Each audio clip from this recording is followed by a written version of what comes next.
Hey, what's up, everybody? It's Jesus here with the Van Bros, and today we're going to be doing a deck profile. Oh, wait, it's not a deck profile, it's a discussion. I know you guys like the discussion videos. These are the ones that do pretty well on the channel, and I wanted to bring up something that I think a lot of us kind of felt at the beginning of OverDress. So back in the day, almost 6 years now, we got the news that OverDress was going to be, the brand new era for Cardfight Vanguard. And with that new era, a lot of changes were happening. Some good, some bad, some very bad. But one of the changes that I think a lot of people were sort of neutral on, more people were excited, but there was a small majority, or a small minority, that were kind of hesitant, and that was the transition from clans to nations. I'm gonna be honest. I honestly, okay, but I don't think they did a good job. They originally did a pretty good job when they kind of recreated the clan aesthetics with the new ride lines that we got. And initially it was like, okay, cool, so if you're playing Bastion, set 1 you play Bastion, we get that festival booster, cool, you got that one card of support that you really aren't going to be playing. Set 2, you had to see another ride line pop up because we got encounters, so that was cool. And the thing about encounters that kind of sucked was that, hey, remember how we went to nation-based systems? These cards in premium won't work because they're Shadow Paladin only. Initially, with the nation-based system, it was exciting for premium, the everything format, because that meant that whatever stuff they released in these sets were going to support every deck or every clan previous. So I think a pretty famous one was the Little Angel card that came out in set 2, DZ2. She on place lets you add a grade 3 from your damage zone, and then you put the top card of your deck to the damage. So she was a cool way to not damage. She was a good way to counter damage denial. So you saw her in Ezel, because in Ezel you didn't have to pick up a grade 3, you could just take a damage. And she also picked up your Ezels from your damage zone. But it was cool at first when the actual commons weren't slop that we get in the main sets. But I think the one thing that they fumbled, and they're kind of fixing, is the fact that these units, no matter how you see them, they're not I don't know, it's kind of weird.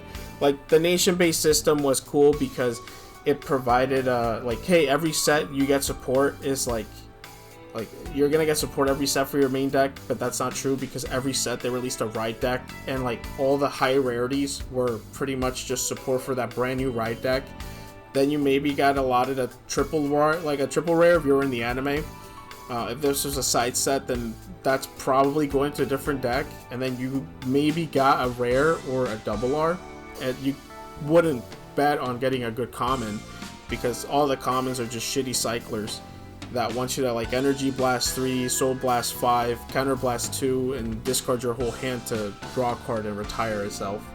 So they initially did a good job, and then they kind of figured out a way to change it up.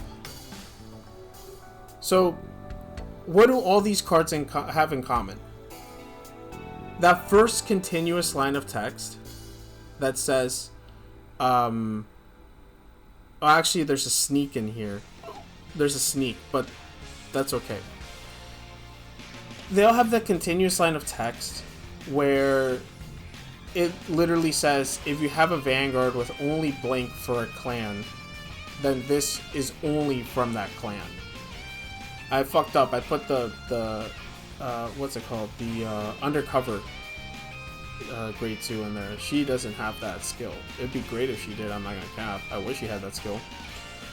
But it drives me to this point. So the thing that these cards do right is that you can still run them. You can run Judgment Hades Dragon in a Genesis deck in Premium. You can run Clear Magic Vivini in a Royal Paladin deck. You can run what's it called? Cassin in a Kagero deck. These cards are cool because they're not limited by the fact that they have a little icon next to it. So if anything, the Undercover Girl, she's perfect because she technically helps Shadow Paladin, but you could technically run her in a different deck. You could run her in Royals, you could run her in Gold, OTT. And I think it's a missed opportunity because, like, you definitely could make these cards a lot cooler. Because unlike Encounters, these are all new units that take on the traits of the clans that they're supporting. Like, Vivini is fucking crazy. Judgment Hades Dragon is crazy. Fucking all of these cards are just... they're all so cool, and they all provide so much to their clans and to their respective decks. Except for fucking this guy. I don't know if you can see my mouse, but this fucking guy right here sucks dick. Why would you call him from hand? Like, why is he limited to just being called from hand? What the fuck does that... Oh, nice. The deck that specializes in calling units from the deck has a unit that has the countercharge skill locked from fucking being called from hand. What a garbage card. I hate this card. I hate you. Anyways. Another cool thing is when we got new units based off older units, but they have the one sin of this right here. Like the very similar to the Encounter cards, they are limited to Royal Paladin only because these cards have the Royal Paladin symbol. They have really cool skills. Zero's got a really good skill. Blaster Blade the Vanguard has a really good skill as well. But the problem is that these cards can't be played elsewhere. It would be nice to have, like, Pinpoint Energy Blast Zero Retire in other decks. If we had energy in Premium. But we don't, you know? And I'm kind of glad, like, they kind of made these units like this and not, like, the wall of text that we have here. But to me, it's like they need to take this and combine it. And that's what I did. So, in my opinion, this is what we should have gotten instead for the nation-based system. So, as you can see here, we have two of the original units from OverDress. Apex Ruler Bastion and Rafluke. Both of these cards came in the first trial deck that came out for OverDress. Not the first, I think it's like number 4. But I love Keter Sanctuary, you know I do. What I think they should have done is not limited deck building to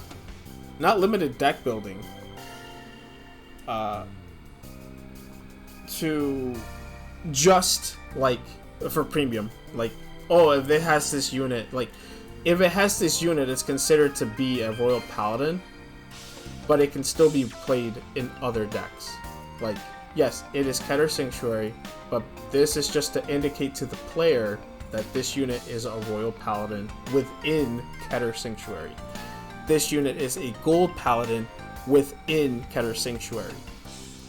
And these are both included in a trial deck. This one says, during your turn, all Royal Paladin units on your front row gain the red tech skill, Rear Circle. This unit gains 5,000 for each grade 3 revealed during your drive check.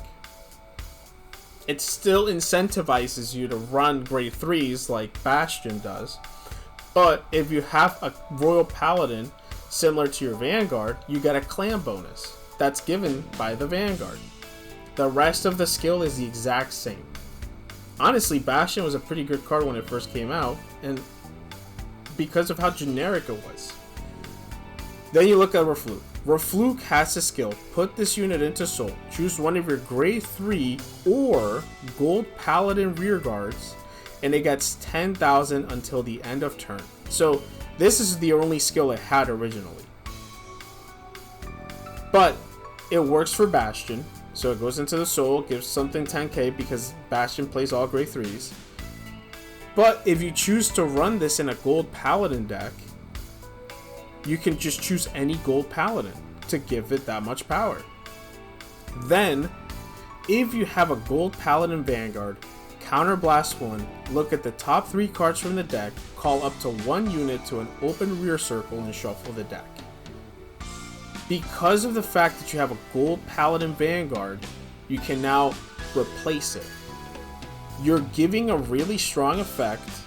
You still have to put into Soul to get 10k, but once a Gold Paladin Vanguard comes out, you're going to look at Refluke a little differently. You're going to say, oh wait, this card's great because it goes into Soul for a counterblast, replaces itself. And I feel like that's kind of what we should have gotten in this nation system. Like, they're all part of Keter Sanctuary. In Standard, you can play all Keter Sanctuary cards. But, based off of the Vanguard that you have, you can now, like, gain extra skills, gain that clan bonus. I don't know. Maybe I'm the only person that thought that this was kind of the direction they were going to take when I initially heard this, like, years ago. But, I don't know, I feel like it would make, like, supporting decks throughout the, like, I feel like it would make, like, because you can still keep a generic skill on these units, but then, hey, by the way, like, even though this set is, a, you know, this set supports, Oracle Think Tank, this unit also works, or happens to work, with other Keter decks. You could do that with the Cyclers. You can make Cyclers for every clan, and then have them have those clan characteristics. Like, you can lock it into those clans, or you can make that clan characteristic a part of everything, and just give a slight bonus to, you know, Vanguards who are a part of that clan. Like, what's it called? Biscotti. You can make Biscotti still be a discard Energy Blast 2, Counter Blast 2 draw card. Or you could make it a Energy Blast 3, Counter Blast draw. If you have an OTT Vanguard, draw 2 instead. And then put a card from hand to the top of the deck. Something like that, that kind of gives it that extra oomph. Saying, hey, this is the bonus that you get for playing a card that has the same clan. But if I'm playing Shadows, if I'm playing something else, then I don't have to worry about it. I don't have to. You could even do, like, thematic stuff. Like, you could have an Alfred that gains power based off of how many different clans you have on the field, to show that he truly is a king of all knights. You know, like, I don't know. I feel like you could be thematic. I feel like you could be, like, more. You could have more colorful effects instead of just trying to put generic slop into it. Like, you can make some cards generic, but they have an extra oomph for the decks that they're, you know, that they're meant to be in. Clearly, when they design cards, they're designing cards with one deck in mind. Nothing truly is generic in this game, in my opinion. Like, you can see a bit of the generics that we had initially, that they actually kind of were going everywhere. You had the Persona Right Searchers, you had the Soul Blast to retire and draw, the Counter Chargers, you had all the cool double Rs that we got in set 1. that truly felt like, hey, like this is a generic card for your deck that can actually help your deck play and function. But now we got a generic, and it's like, oh, when this unit's called, look at the top 3 and do this. And there's nothing that, there's no changes. Like the cyclers have, in my opinion, the cyclers have like kind of like devolved. Every clan every nation just gets the same fucking card, like when it's a triple R generic, and that's kind of boring. So it'd be cool to give these cards a generic skill. But hey, let's say the Sage card, the one that creates a Persona Shield ticket. What if, yeah, on place, Soul Blast 1, add a Persona Shield ticket. If you have a Genesis Vanguard, add another. Yeah, it gives you 2. Or if you have a Genesis Vanguard, draw a card or something, you know? Something that kind of makes these cards like still worth running, even if their skill is not that good. I don't know, I feel like I'm rambling now, but this is the video. That's what I wanted to talk about. And let me know down below if you agree, disagree, if you are a fan of the nation system, if you'd rather go back to clans. In my opinion, I think clans were where it's at. Nations are cool, but like I feel like it's aesthetics first and then actual playability second. If you could call what we get nowadays playability, like, I don't know. I feel like they did a job meshing them, and now they kind of just made everything generic. It's just, this is the same skill, but with a different color Vanguard, part of a different nation. Like, you know what I mean? But yeah, also, a little update. We unlocked memberships, so that's cool. Please do not feel pressured to doing it. I know there's a tier there that says like for proxy requests for the 99-cent tier.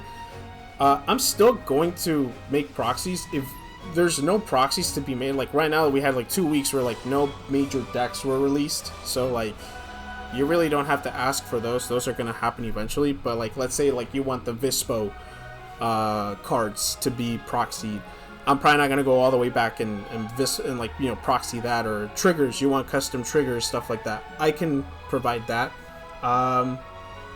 And then also like the $4.99 tier has access to all the playmats that you've seen on the channel, with different size options, as well as links to the websites that I use to print them out.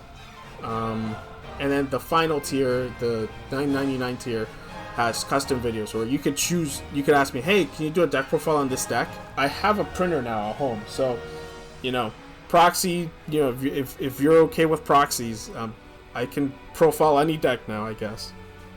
Also, for proxies, I found another website that can actually make a sheet that fits 8.5 by 11.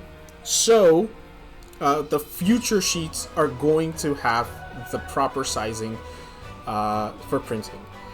I will link the website that I use and make kind of like a video on how I make the sheets later on. I may make that a member only video, I don't know. But yeah, definitely keep in tune. Keep a lookout on that. Final thing before I cut off here. Oh yes, I'm thinking about opening up a Patreon because I want to do some reactions to the anime, and I feel like Patreon's a better place to do it. But I want to hear from you guys. Would you rather see me watch the Cardfight Vanguard anime subbed or dubbed? That's all I'll leave you guys with. Bye now.